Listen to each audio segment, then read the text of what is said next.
પ્રભુ ઈસુ ખ્રિસ્તના વિજય નામમાં આપ સર્વને પ્રેમી સલામ પાઠવું છું અને આજની સાંજની બાઇબલ સ્ટડીમાં આપ સર્વનો આવકાર કરું છું. આભાર માની લઉં છું માન્ય બિશપ સાહેબનો આ સમયને તક આપવાને માટે, અને તમામ ડાયસિસના અધિકારીગણનો પણ આ સમયે આભાર માનું છું.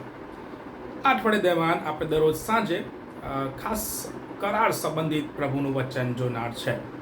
અલગ અલગ સેવકો બાઇબલની અંદર જે અલગ અલગ કરારો પ્રભુના સેવકોને વચ્ચે સ્થાપવામાં આવ્યા, એ સંબંધિત પ્રભુના સેવકો દરરોજ સાંજે બાઇબલ અભ્યાસ કરાવશે. અને આજે સાંજે આપણે આદમિક કરાર સંબંધિત પ્રભુનું વચન જોવા માંગીએ છીએ.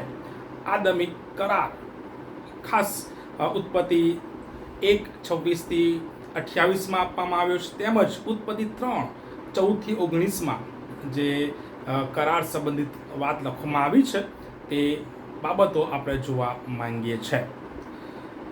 આદમિક કરાર મુખ્યત્વે બે ભાગમાં વહેંચાયેલો કરાર છે. એક એદનિક કરાર અને એક આદમિક કરાર.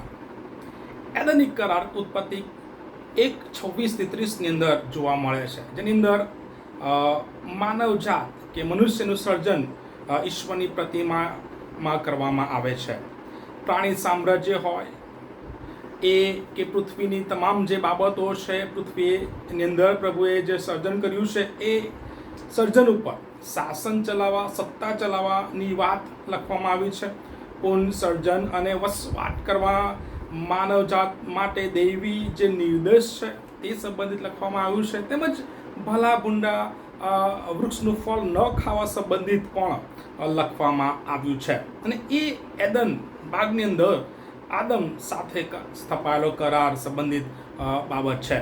એ સાથે બીજો કરાર જ્યારે આદમની વાત કરીએ તો આદમિક કરાર જે ઉત્પત્તિ 3:14-19 અંદર મળી આવે છે, જે આપણે આદમના પાપના પરિણામે શૈતાન, હવા અને તેના વંશજો વચ્ચે જે દુશ્મનાવટ છે તેની વાત છે. સ્ત્રી માટે પીડાદાયક બાળ જન્મની વાત છે. વૈવાહિક પ્રશ્નોની વાત છે.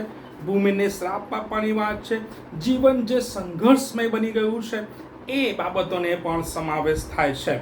ને એ કરાર એ પાપ પછી આદમ સાથે સ્થાપવામાં આવ્યો એ કરાર છે, એ આદમિક કરાર છે. આદમિક કરાર એ આદમને ઈશ્વરના વચનનું બે ભાગનું નિવેદન છે. એટલે પ્રથમ માણસની નિર્દોષતા એટલે એદન બાગની અંદર, ને ત્યાર પછી બીજો ભાગ એટલે માણસના પતન પછી એટલે પાપ પછી. કરારનો પ્રથમ ભાગ એ એદનિક કરાર કહેવામાં આવે છે, અને તે કરાર એદન બાગની અંદરનું અસ્તિત્વ, તેની પરિણામ કે રૂપરેખા સંબંધિત આપણને સમજણ આપે છે. અને વચનનો બીજો ભાગ એ આદમે પાપ કર્યા પછી આપવામાં આવ્યું, એટલે બગીચાની બહાર કે એદનવાડીના બાગની બહાર સ્થાપેલો કરાર જે પરિણામોની રૂપરેખા આપે છે, જે ઉત્પત્તિ 3:14-19 અંદર જોવા મળે છે. એની અંદર શ્રાપનો પણ સમાવેશ થાય છે. આદમિક કરારમાં આદમ એ બધા જ લોકોનું એટલે સમગ્ર માનવ જાતનું પ્રતિનિધિત્વ કરે છે. અને આદમ શબ્દ કે વાક્યની અંદર ફેડરલ હેડશીપનો શબ્દ દર્શાવવામાં આવ્યો છે, એટલે આપણા પ્રતિનિધિ, એટલે આપણા વડા એમ કહી શકાય. તેથી જ બાઇબલ કહે છે કે પાપ એક માણસ દ્વારા જગતમાં પ્રવેશ્યું. અને વધુમાં બાઇબલ આપણને જણાવે છે કે આદમમાં બધા મૃત્યુ પામે છે, કે પાપ સંબંધિત વાત લખવામાં આવે છે. તેથી આદમિક કરાર ફક્ત આદમ સાથે જ ન હતો, પરંતુ તેમનામાં જે તેના વંશજો છે તેનું પણ તે પ્રતિનિધિત્વ કરે છે. એટલે આદમિક કરાર ઈશ્વર અને આદમ વચ્ચે સ્થાપિત કરાર કે જે અનંત જીવનમાં પરિણામવા માટે કે અનંતતા પ્રાપ્ત કરવાને માટે ઈશ્વરની આજ્ઞા પાલન જરૂરી હતું. પરંતુ આદમ એ કરાર પાળવામાં નિષ્ફળ જાય છે, અને ઈશ્વર ત્યાર પછી તેની કૃપાના કરારની સ્થાપના કરે છે. તે આપણે ઉત્પત્તિ 3:14 આગળની કલોમાં જોઈ શકીએ છીએ. અને આજે આપણે એવા 3 મહત્વના કરારો સંબંધિત આપણે પ્રભુનું વચન જોવા માંગીએ છીએ. પ્રથમ કરાર એટલે એદનિક કરાર કે કાર્યનો કરાર આપણે પ્રભુના વચનમાંથી જોવા માંગીએ છીએ. એદનિક અથવા કાર્યનો કરાર સમગ્ર માનવ જાતના પ્રતિનિધિને આપણા વડા તરીકે ઈશ્વર અને આદમ વચ્ચેના એ કરારની સ્થાપના જે એદન બાગની અંદર થાય છે એ કરાર આપણને બતાવે છે. અને આ એદનિક કરારને ઘણી વખત કામનો કરાર, સર્જનનો કરાર, પ્રકૃતિનો કરાર પણ કહેવામાં આવે છે. ઈશ્વર અને આદમ વચ્ચેનો સંબંધ એ ભરપૂરીપણાની ઝાંખી કરાવે છે, કે ભરપૂરીપણાના જે આશીર્વાદો છે એની ઝાંખી કરાવે છે.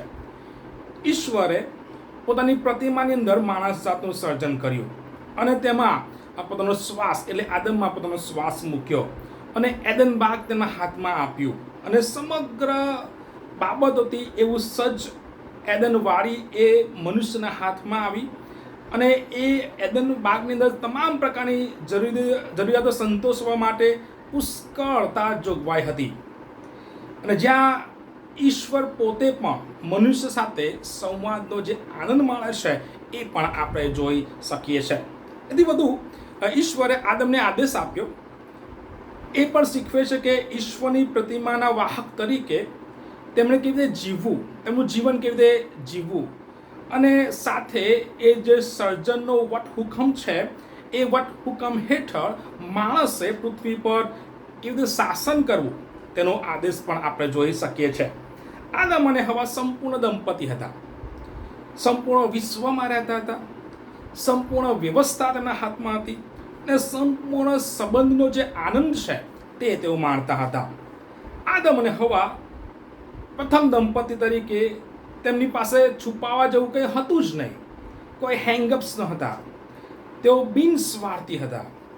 ઈશ્વર અને આદમ વચ્ચે સીધો વાર્તાલાપનો સંબંધ હતો, તો એકબીજાની સંગત માણતા અને આ જ હેતુ સાથે માણસને ઈશ્વરે સર્જન કર્યું. બાઇબલ આપણને કહે છે કે ઈશ્વર પ્રેમ છે, પરંતુ પ્રેમ માટે ફેલોશિપ જરૂરી છે. ને ઈશ્વરે તેના સર્જન કાર્યની અંદર માણસનું સર્જન કર્યું કે જ્યાં તે સ્ત્રી અને પુરુષ સાથે પોતાનો પ્રેમ વહેંચે અને તેમના પાસેથી પ્રેમની આપલે કરે. એટલે ઈશ્વર એક વાસ્તવિક સંબંધ ઈચ્છતા હતા. પરંતુ ઈશ્વર ક્યારે સ્વાર્થી કે ફક્ત સંબંધ ઈચ્છતા નહોતા, પણ તે ચોક્કસ હેતુ અને વ્યવસ્થા પણ જોવે છે. ને આમાં નિયમો, શરતો, વચનો પણ સમાવેશ થાય છે. ને ઈશ્વર માનવ જાત સાથે સંબંધ ઈચ્છે છે, પરંતુ તે હંમેશા ચોક્કસ પ્રકારનો સંબંધ બની રહે તે પ્રમાણે છે. અને તેથી કહીને એ બધા આદેશો વચ્ચેની અંદર કરાર આપણે જોઈ શકીએ છીએ. તેથી બધા જ આશીર્વાદો વચ્ચે ઈશ્વરે આદમને આજ્ઞા આપી કે તેણે જે વાડી છે, એદન બાગ છે, તેના હરેક ફળ તે ખાઈ શકે છે, સિવાય એક ભલું ભૂંડું જાણનાર વૃક્ષનું ફળ તેને ન ખાવું, અને જો તે ખાય તો તે ચોક્કસ મરશે. તેથી એદનિક અથવા કાર્યનો કરાર એ ઈશ્વર અને આદમ વચ્ચેનો કરાર છે, જે સામાન્ય પેઢી દ્વારા તેમનામાંથી ઉતરી આવેલા તમામ લોકોના પ્રતિનિધિ તરીકે પણ છે. ને આ કરારની શરતો હેઠળ ઈશ્વરે આદમને જીવનની જે ભરપૂરીપણું છે તે આપવાનું વચન આપ્યું. પણ જો આદમ એ આજ્ઞાનું પાલન સંપૂર્ણ રીતે કરે તો. ને આ કરારમાં આદમ માનવીય જે વ્યવસ્થા છે તેના સંઘીય વડા છે અને તે આપણું પણ પ્રતિનિધિત્વ તે કરે છે. જો તેણે આજ્ઞા પાળી હોત તો તેનું આજ્ઞા પાલન આપણું પણ બની રહે અને અનંત જીવન કે શાશ્વત જીવન આપણું પણ બની રહે. પરંતુ આદમે આજ્ઞા ભંગ કર્યો હોવાથી તેની આજ્ઞા ભંગ આપણા માટે પણ ગણવામાં આવે છે. એટલે પાપ છે તે આપણામાં પણ ઉતરી આવે છે, કારણ કે તે આપણા વડા કે પ્રતિનિધિ હતા. અને એદનિક કરારમાં ઈશ્વર આદમને જીવન અને આશીર્વાદનું વચન આપે છે, પરંતુ એ વચન ભલા ભૂંડા વૃક્ષના ફળ ન ખાવાની ઈશ્વરીય આજ્ઞાને આધીન હતું. ને આદમનો આજ્ઞાભંગ માટેનો દંડ શારીરિક અને આધ્યાત્મિક મૃત્યુ તેમજ જમીન પરનો શ્રાપ હશે એ ચોક્કસ રીતે દર્શાવે છે. સાથે પૃથ્વી પર તેને સંઘર્ષ કરવાની જે વાત છે એ પણ આપણે જોઈ શકીએ છીએ. ને આ કરાર પ્રમાણે આદમના પાપનું એક પરિણામ એ હતું કે તેને મૃત્યુનો સામનો કરવો પડ્યો. ને મૃત્યુ સુધી, એટલે શારીરિક મૃત્યુ સુધી તેને તમામ દિવસો પરિશ્રમ સાથે ગાળવા પડશે એ પણ આપણે જોઈ શકીએ છીએ. એટલે એદનિક કરાર એ ઈશ્વરે આપેલા ભરપૂરીપણાના એ એદન બાગની અંદર સ્થપાયેલો કરાર હતો. ત્યાર પછી આપણે આગળ વધીએ ત્યારે બીજો કરાર જે આપણે જોઈ શકીએ છીએ એ ઉત્પત્તિ 3 અને 15મી કલમની અંદર, એટલે મુક્તિ અથવા છુટકારાનો કરાર. મુક્તિ અથવા છુટકારાનો કરાર. મુક્તિનો કરાર એ ઈશ્વરના મહિમા અને તેના બાળકોના છુટકારા માટે એ પિતા પુત્ર અને પવિત્ર આત્મા દ્વારા સ્થપાયેલો કરારનો ઉલ્લેખ આપણે જોઈ શકીએ છીએ. જ્યારે આદમે પાપ કર્યું અને એદનિક જે કરારના લાભોનો ત્યાગ કર્યો, ત્યારે ટ્રિનિટી એટલે કે પિતા પુત્ર અને પવિત્ર આત્માએ પોતાની વચ્ચે આ કરારની સ્થાપના કરી કે જેમાં પુત્ર છે, પૃથ્વી પર આવશે, સંપૂર્ણ પાપ રહિત જીવન જીવશે અને આપણી અવેજીમાં મૃત્યુ પામશે. આદમના પાપે ઈશ્વર સાથેના સળતી કરારને તોડ્યો અને માનવતાને પતનના અવસ્થામાં છોડી દીધી. પરંતુ ઈશ્વર ટૂંક સમયમાં આદમ સાથે અને હવા સાથે એ મુક્તિનો બીજો બિનશરતી કરાર કરે છે. તે આપણે ઉત્પત્તિ 3:15 અંદર જોઈ શકીએ છીએ. એક મહત્વપૂર્ણ વચન જે ઈશ્વર માનવ જાતને આપે છે તે મુક્તિનું પ્રથમ વચન, અને એ સાથે ખ્રિસ્તના આગમનનું પણ પ્રથમ વચન આપણે કહી શકીએ. ઈશ્વર તો પહેલેથી જ આપણને મુક્તિની આશા આપી રહ્યા છે. એટલે ઉત્પત્તિ 3:15 કે જે કેટલીક પ્રોટો ઇવેન્જલિકલ તરીકે ઓળખવામાં આવે છે અને સાથે પ્રથમ સુવાર્તા તરીકે પણ તેને ઓળખવામાં આવે છે. ઉત્પત્તિ 3:15 મુક્તિની જે ભવિષ્યવાણી છે, જ્યાં શૈતાન છે ને તેના મીન્સ કે પાપ દ્વારા જે પ્રભુ ઈસુ ખ્રિસ્તને વધસ્તંભે જડાવવાની જે વ્યવસ્થા છે, પરંતુ એ જ વધસ્તંભ પર ખ્રિસ્ત શૈતાન પર અને પાપ પર વિજય મેળવશે એની પણ વાત આપણે જોઈ શકીએ છીએ. એટલે ઈશ્વરે પૃથ્વીનું સર્જન કર્યું અને તેમણે તેમના સર્જનનું જે પ્રતિનિધિત્વ કરવા માટે મનુષ્યને તેની પ્રતિમામાં બનાવ્યા, પરંતુ આદમ અને હવાએ આ કોલને નકારી કાઢ્યો, જે પાપ અને મૃત્યુ તરફ દોરી લઈ જાય છે. પરંતુ ઈશ્વરે સ્ત્રીના સંતાન દ્વારા સર્પને હરાવવાનું વચન છે એ આપે છે, કરાર કરે છે. ઈશ્વરે સ્વર્ગ સમાન એદનવાડી બનાવી અને ઈશ્વરે આદમ અને હવાને એ સ્વર્ગ સમાન એદનવાડી તેને આનંદ માણવા, તેના પર શાસન કરવા બદલામાં ઈશ્વરે જે માગ્યું હતું તે ફક્ત સ્ત્રી અને પુરુષ તેમને પ્રેમ કરે. અને ઈશ્વરે આદમ અને હવાને કહ્યું કે તેઓ એદનવાડીના દરેક ઝાડનું ફળ ખાય, સિવાય ભલો બુંડો જાણનાર વૃક્ષનું ફળ તેમને ન ખાવું. પરંતુ આદમ અને હવા એ દેવની આપેલી આજ્ઞાનો ભંગ કર્યો અને જે ફળ ખાવાનું મનાઈ કરી હતી તે ફળ તેમણે ખાધું. અને ઉત્પત્તિ 3 અધ્યાય એ માણસ એટલે આદમના પતનનું વર્ણન કરે છે. કેવી રીતે તે પાપી અવસ્થામાં આવ્યો અને સમગ્ર માનવ જાતને પાપી અવસ્થામાં લાવે છે એનું વર્ણન ઉત્પત્તિ 3 અધ્યાય છે. આદમના પતન પછી ઈશ્વરે એક નવો કરાર સ્થાપ્યો. યાદ રાખો કે ઈશ્વર ક્યારેય માણસ સાથે સંબંધ છોડતો નથી કે તોડતો નથી. તેથી જ કરીને વિશ્વાસ આધારિત આપણા બચાવનો કરાર છે તે ઉત્પત્તિ 3:15 જોવા મળે છે. ઉત્પત્તિ 2:17 દેવે આદમને ચેતવણી આપી હતી કે તેમણે જે પ્રતિબંધિત વૃક્ષનું ફળ ખાશે તો ચોક્કસ તેઓ મળશે. જ્યારે તેમણે ફળ ખાધું ત્યારે મૃત્યુ છે તે પ્રવેશ પામે છે માનવીય જીવનમાં. આધ્યાત્મિક રીતે સ્ત્રી અને પુરુષ તરત જ મૃત્યુ પામ્યા. તેથી દેવ વચ્ચે આત્માની જે હૂંફ અચાનક બદલાઈ ગઈ.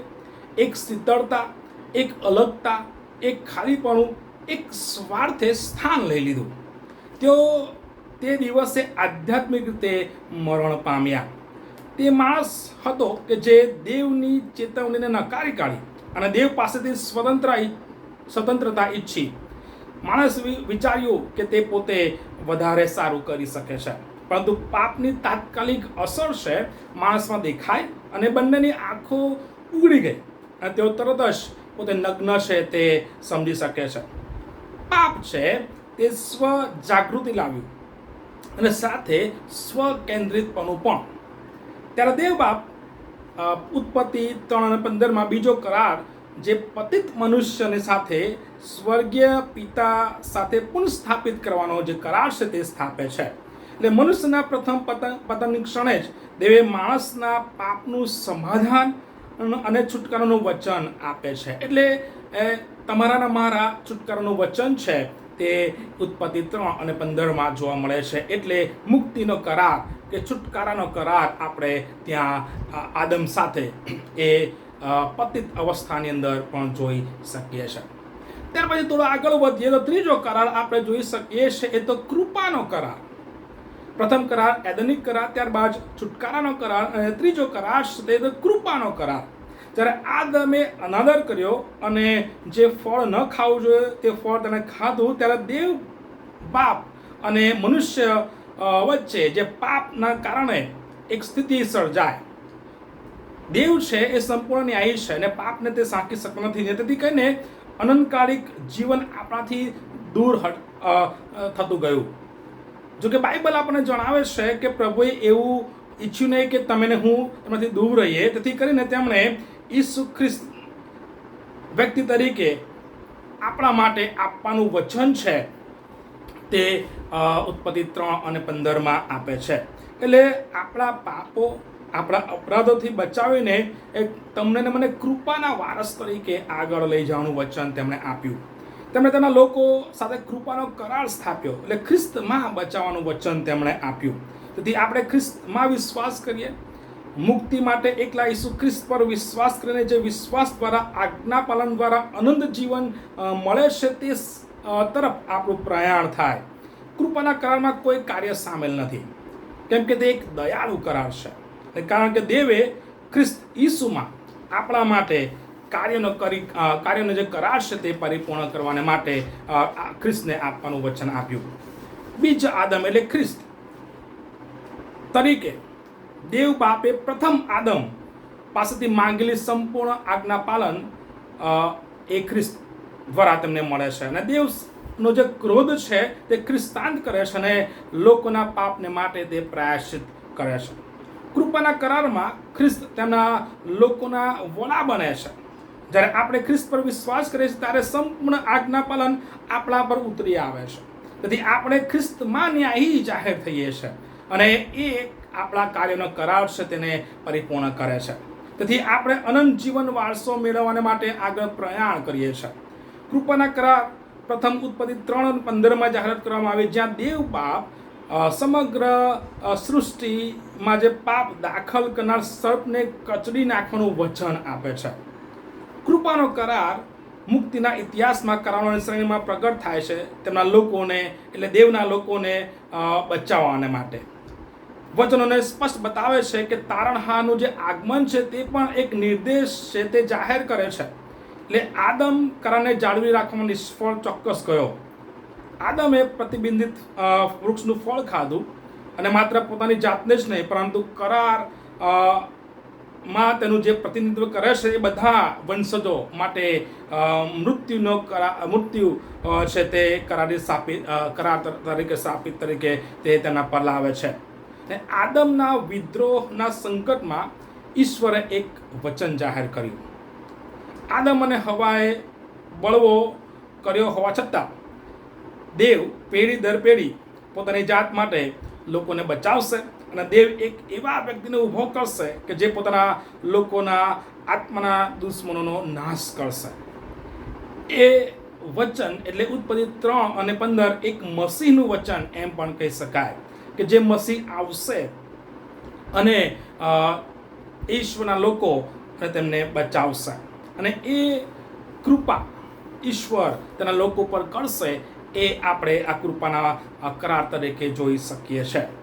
જ્યારે આદમ માનવ જાતિના એ પ્રતિનિધિ કે વડા તરીકે પાપ કર્યું અને સમગ્ર માનવ જાતને પાપી અવસ્થામાં લાવ્યો, ત્યારે દેવ બાપે એ શ્રાપમાંથી મુક્તિ અપાવવા, છોડાવવાને માટે, બચાવવાને માટે એ કરારની સ્થાપના ઉત્પત્તિ 3 અને 15 કરે છે. આદમમાં એ તમામ માણસ જાત છે એ પાપી અવસ્થામાં આવે છે. એટલે સ્ત્રી, પુરુષ અને તેના સંતાનો અંધકારના રાજકુમારના દેશબંધુ બની જાય છે. માણસ જાત આજ્ઞા ભંગને કારણે ન્યાયને આધીન હતા, પરંતુ દેવ બાપે એ તમામ માનવ જાતને પાપમાંથી, એ શ્રાપમાંથી છોડાવવાના માટે ખ્રિસ્ત દ્વારા એ કૃપાનો કરાર છે તે આદમ સાથે સ્થાપે છે. અને આપણે આદમ દ્વારા પાપી અવસ્થામાં આવીએ છીએ ખરા, પરંતુ ખ્રિસ્ત દ્વારા, કૃપાના કરાર દ્વારા આપણે અનંત જીવનના ભાગીદાર બનવાને માટે પણ લાયક બની જઈએ છીએ. એટલે આદમ દ્વારા આપણે એ પાપી સ્વભાવને લીધે આપણે એ પાપી અવસ્થામાં આવ્યા ખરા, પરંતુ ખ્રિસ્ત દ્વારા એટલે બીજા આદમ દ્વારા આપણે જીવન તરફ આગળ વધી શકીએ છીએ. 3 મહત્વના કરારો આપણે જોયા. એક એદની કરાર, મુક્તિનો કરાર અને કૃપાનો કરાર. આદમ એદનિક કરાર પાળવામાં નિષ્ફળ નીવડે છે, ત્યારે દેવ બાપ ઉત્પત્તિ 3:15 મુક્તિનો કરાર આપે છે. જ્યારે ખ્રિસ્ત ઈસુમાં મુક્તિ મેળવીએ છીએ ત્યારે વિશ્વાસ દ્વારા આપણે કૃપાના કરારમાં પ્રવેશ મેળવતા અનંત જીવન મેળવવા માટે આપણે આગળ વધીએ છીએ. ભરપૂર જીવન, અનંત જીવન જે પ્રથમ આદમને એદન બાગમાં દેવ આપવાનું વચન આપ્યું છે, અને એ પાપના કારણે દૂર થયું, પણ હવે એ ખ્રિસ્તની કૃપા થકી તમને મને પ્રાપ્ય બને છે. પ્રથમ આદમ દ્વારા આપણે આજ્ઞાભંગ દ્વારા પાપમાં પ્રવેશ્યા, પરંતુ ખ્રિસ્તની કૃપા દ્વારા આપણે અનંત જીવનમાં પ્રવેશ પામી શકીએ છીએ. એટલે એ ફક્ત કૃપા છે, એ ઈશ્વરની કૃપા છે, એ ખ્રિસ્તની કૃપા છે, તેના દ્વારા તમે ને હું ઈશ્વર સાથે પૂર્ણ મિલાપમાં આવી શકીએ છીએ. અને એક કરાર છે, કૃપાનો કરાર છે, એદન બાગની અંદર આદમની સાથે દેવે સ્થાપે છે. કૃપાનો કરાર ના તમે ને હું સંતાન છે, ને ઈશ્વરે તમારા મારા પર એક કૃપા કરી છે કે જ્યાં તમે ને હું એ કરારના બાળકો બનીને અનંત જીવન તરફ જે ઈશ્વરે તમારા મારા માટે સર્જ્યું છે તે તરફ આપણે આગળ વધી શકીએ. એક મને સરસ પ્રસંગ યાદ આવે છે. એક માતા નેપોલિયન રાજાની પાસે જાય છે ને પોતાના દીકરા માટે તે કૃપાની માંગણી કરે છે. માતા કહે છે કે હું મારા દીકરા કે મારા પુત્ર ને માટે કૃપાની વિનંતી કરવાને માટે આવી છું. અને નેપોલિયન રાજા કહે છે કે તમારા દીકરાએ બીજો ગુનો કર્યો છે અને ન્યાય જે છે એ તો મૃત્યુની માંગણી કરે છે. માતા કહે છે કે હું જાણું છું કે ન્યાય મૃત્યુ માંગે છે, પરંતુ હું તો કૃપા માંગવાને માટે આવી છું. નેપોલિયન રાજા એ માતાને કહે છે કે તમારો દીકરો છે કે પુત્ર છે એ કૃપાને પાત્ર નથી. અને માતા કહે છે કે જો તે કૃપાને પાત્ર હોત તો તે કૃપા ગણાતા જ નહીં. મારો દીકરો કૃપાને પાત્ર નથી, તેથી જ્યારે તમે કૃપા કરો છો ત્યારે એ કૃપા ગણાય છે, ત્યારે તમે છોડો છો ત્યારે તે કૃપા ગણાય છે. અને એ જ રીતે તમે ને હું એ ખ્રિસ્ત આપણા વતી એ દેવ બાપને મધ્યસ્થી કરે છે કે તમે ને હું એ કૃપાની યોગ્ય ન હતા, કારણ કે તમે ને હું પાપી અવસ્થામાં હતા, અને પાપ છે ઈશ્વર સાંકી લેતા નથી, કારણ કે ઈશ્વર ન્યાયી છે. પરંતુ ખ્રિસ્તમાં તમને ને મને એક કૃપા પ્રાપ્ત થઈ છે. ખ્રિસ્ત તમારા મારા વતી એ મધ્યસ્થી કરે છે કૃપાને માટે દેવ બાપની સાથે, અને તમને ને મને એ પૂર્ણ મિલાપની અંદર દેવ સાથે લાવ્યા છે. એટલે આપણે કોઈ જ રીતે દેવ બાપની કૃપા કે દયાને યોગ્ય જ ન હતા, પરંતુ ખ્રિસ્ત ઈસુમાં આપણા પાપોની કિંમત ચૂકવવામાં આવી, અને તેમની કૃપા થકી દેવ બાપ સાથે આપણે પુનઃસ્થાપિત થયા કે પુનઃસ્થાપિત કરવામાં આવ્યા. એટલે ખ્રિસ્તની કૃપા થકી જ એ શક્ય છે. એટલે તમે ને હું કૃપાના કરારના બાળકો છે. એ એદન બાગની અંદર દેવે આદમને જે કરાર સ્થાપ્યો પણ એ નિષ્ફળ ગયો. ત્યાર પછી બીજો કરાર છુટકારાનો સ્થાપ્યો. પતન પછી એ પાપ કર્યા પછી તમને મને બચાવવાને માટે ખ્રિસ્ત આવ્યા, અને હવે એ ખ્રિસ્તે કિંમત ચૂકવી, અને હવે તેમની કૃપા થકી તમે હું ફરીથી એ ઈશ્વર સાથે આપણા પિતા સાથે મિલાપ કરી શકીએ છીએ, પૂર્ણ મિલાપ કરી શકીએ છીએ. એટલે તમે હું એ કરારના બાળકો છે. એટલે આદમી કરાર છે એ ચોક્કસ આદમ સાથે સ્થાપવામાં આવ્યો, પણ એ કરાર એ આપણા સાથે પણ ઉતરી આવે છે. એટલા માટે જ એ આપણા માટે પણ એટલો જ મહત્વનો કરાર છે કે તમે ને હું એ કરારોને યાદ રાખીએ, નિષ્ફળતા યાદ રાખીએ, સાથે ઈશ્વરે એ નિષ્ફળતાને બાજુ પર મૂકતા તેમણે બચાવવાનો પણ કરાર સ્થાપ્યો. અને તમને મને હવે કૃપા દ્વારા એ ખ્રિસ્ત દ્વારા એ પૂર્ણ મિલાપમાં ઈશ્વર સાથે દોરવાને માટે પણ તમને મને આગળ લાવ્યા છે. ત્યારે પ્રભુ તમને મને એ કરાર સમજવા અને કરાર કૃપાના કરારના બાળકો તરીકે આગળ વધવા અને અનંત જીવન જે ઈશ્વર તમારા મારા માટે રાખ્યું છે તે તરફ પ્રયાણ કરવા કૃપા તમને ને મને આપે. આમેન. આવો પ્રાર્થના કરીએ. પ્રભુ, આભાર માનીએ છીએ આ સાંજના સમયે. ખાસ પ્રાર્થના કરીએ છીએ બાપ કે તમે જે કરાર એદન બાગની અંદર આદમ સાથે સ્થાપ્યો, પણ પ્રભુ એ કાર્યનો કરાર કે એદનિક કરારની અંદર આદમ નિષ્ફળ નીવડ્યો, પણ પ્રભુ ત્યાર પછી પણ તમે તેના પતન પછી પણ કરાર સ્થાપ્યો, અને તે તો મુક્તિનો છુટકારાનો કરાર છે. અને ખ્રિસ્ત ઈસુમાં તમે અમને મુક્ત કર્યા છે. તેની કૃપા થકી પ્રભુ આજે અમે તમારી સાથે પ્રભુ અમે પુનઃમિલાપની અંદર આવ્યા છે, અને હવે અમે આ બાટે બાપ કહીને હાક મારી શકીએ છીએ. ત્યારે પ્રભુ તમે અમને એક કૃપાના બાળકો તરીકેનું જીવન જીવવા, તમને આધીન જીવન જીવવા, અને પ્રભુ તમે જે હેતુ સાથે સર્જન કર્યું છે અમારું, એ સર્જન તરીકે પ્રભુ અમે તમને મહિમા માન અને ગૌરવ આપીએ તેવું જીવન જીવવા અમને મદદ કરો તેવી પ્રાર્થના ખ્રિસ્ત ઈસુમાં કરીએ છીએ, જે તમે સાંભળો અને સ્વીકાર કરો પિતા. આમેન. હવે આપણા તારના પ્રભુ ઈસુ ખ્રિસ્તની કૃપા, દેવ બાપનો પ્રેમ, પ્રભુ પવિત્ર આત્માની મીઠી મધુર સંગત આપણ સર્વની સાથે, પ્રભુના સર્વ લોકોની સાથે, ખાસ કરીને ઓનલાઈન ના માધ્યમ દ્વારા જોડાયેલા તમામ ભાઈ બહેનોની સાથે હમણાંથી સદાકાળ સુધી હોજો બાપ. Amen. Amen. Thank you and God bless you.